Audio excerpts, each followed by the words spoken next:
Hello, today I will be sharing with you the book Shani's Shoebox by Rinat Hafer. Usually, Rinat Hafer writes in Hebrew, and this one was written in Hebrew, but as you can see in the letters, it has been translated into English. This page looks very interesting with lots of boxes and lots of numbers. I wonder what will happen. Shani's Shoebox by Rinat Hafer. I have a present for you, Shani's Abba said. Shoes for Rosh Hashanah, all shiny and red. Shani tried them on and threw the box to the floor. It was only a box after all, nothing more. An ordinary box that had come from the shop, with a pale gray lid and a stripe on the top. The box lay hidden behind Duck and Bear, and on Yom Kippur Shani found it there. She cut out windows and doors one by one, glued leaves on the top, and the sukkah was done. She added decorations at school the next day. 7 fruit made from paper, 7 guests made of clay. But after Sukkot, the box was thrown out, and a strong autumn wind blew it about. Once again, it was only a box from the shop, with a slightly squashed lid and a stripe on the top. As winter came, a cat passed it by and meowed to itself, "How lucky am I?" When the wild wind blew and rain fell to the ground, the cat was all snug in the bed she had found. She was still in the box, sleeping tight as Hanukkah candles were burning bright. Tu B'Shvat came, plants sprouted and grew, white daffodils and pink tulips too. Out of the shoebox a buttercup sprang. "My box is a flower pot," Shani sang.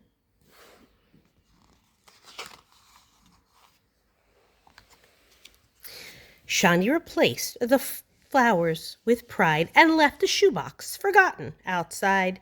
There it stayed, that box from the shop, getting crumbled and dirty with cobwebs on top. Just before Purim, guess what Shani did? She tied on some string, made a mask from the lid. Ima filled the box with hamantaschen and sweets, a mishloach manot full of festive treats.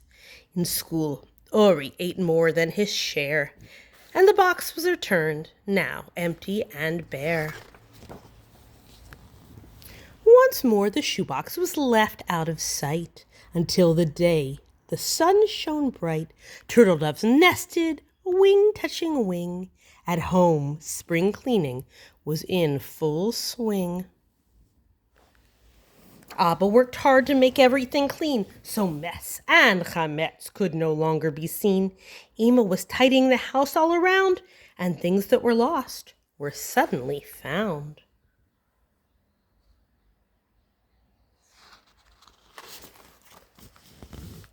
Shani's sister Gal took the box from the shelf and claimed it as a treasure chest for herself.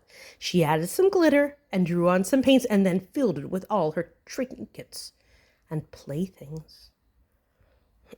The very next day her friends took great pleasure in emptying out all of the treasure, and under the bed, the box from the shop lay there all pink with sparkles on top.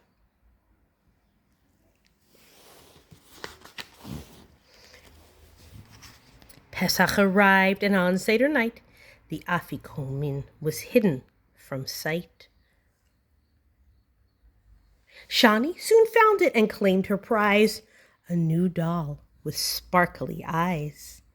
She laid her doll in the box with a smile, like Moshe's reed basket afloat in the Nile. Yom Ha'atzmaut was drawing near. Gal said, "I'm hanging the flag this year." But she couldn't quite reach, for all that she tried, so she ran to get the box from inside.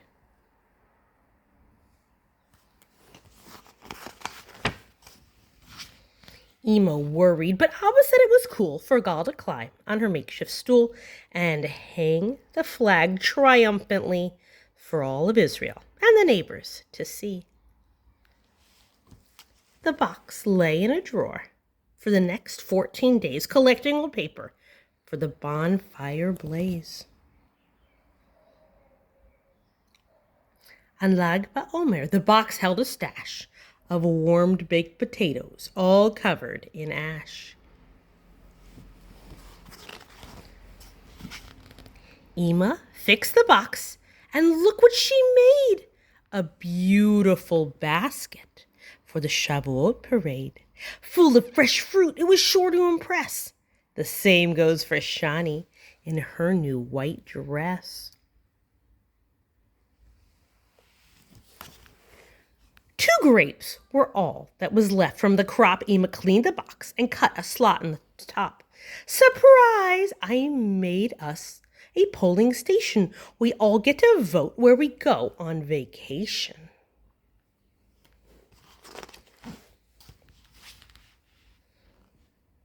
Summer holidays are drawing near, so write your requests and put them in here. Abba wrote Africa. Shani chose space. Gal drew on her note a pink horsey race place. Ema counted the votes and said with glee, "We're off to Eilat to swim in the sea." While the girls played with sand on the beach, the box was left on a shelf, out of reach. The summer was over. Just as before, a new year was knocking at Shani's door. Again, Abba said, "A present for you. A new pair of shoes, and this time they're blue. There's a dash of yellow and a dash of pink for Rosh Hashanah. What do you think?" "That's funny," Shani suddenly thought. "The shoes are new, but the box, it is not. The very same box, so old but so dear, brought memories back of the previous year." Shani lifted the lid, peered in, and smiled as her imagination began to run wild. Through the whole year, Shani's mind was zooming. She saw dreidels, a sukkah, and almond trees blooming. A clown picking hamantashen hung up high, matzah kites flying away in the sky. Flags and bonfires, sunflowers standing tall, winter to spring, summer to fall.